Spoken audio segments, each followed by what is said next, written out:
চম্পার মা দুধ ফুটে গেছে। দুধ না রোজ আমি ফোটাই, আপনার মেজাজটা ফোটে সকাল সকাল। শুধু দুধেরই দরকার না, একটু শান্তিরও দরকার। বাবা দুধে তো মাছি পাকা। ওহো, ওটা মাছি নয়, ওটা আমার চুল, হয়তো পড়ে গেছে।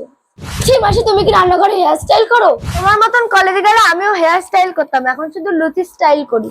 মা লুচি বানাও, কিন্তু লুচিগুলো গোল হওয়া চাই। আগের বারে লুচিগুলো মামদা চোখের ভূতের মতো ছিল, খাওয়াই যাচ্ছিল না। ভূতের মতন বলছো কেন দিদি? আগের গুলো তো আর্ট ছিল। চম্পার মাকে একটা চিত্র প্রদর্শনীতে পাঠানোর দরকার ছিল। আমিও তো স্কুলে যাবো, আমার ইউনিফর্ম কই? ওই যে গেটের সঙ্গে ঝুলছে, দেখো গা, পালানোর চেষ্টা করছে। আমি যাবো না স্কুলে, টিফিনে পটল কলা দিয়ে রেখেছে আমাকে। পটলে তো ভিটামিন ভরপুর, তুমি পটল খাও না বুঝি? পটল কি ভালোবাসার জিনিস নাকি?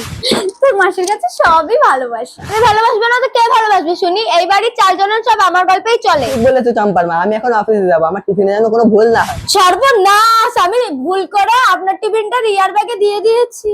কি? বাবা পটল ভাজা আমি স্কুলে নিয়ে যাবো? আজকে বাবার বাসায় তো বাবা রিপোর্ট কাটা তো গন্ধ কেন? আমি যদি এই বাড়িতে না থাকতাম না, সবাই খিদেই মারা যেত। সেটা তো ঠিক, কিন্তু মাঝে মাঝে হাসি মারার চেষ্টাও করিস আমাদের।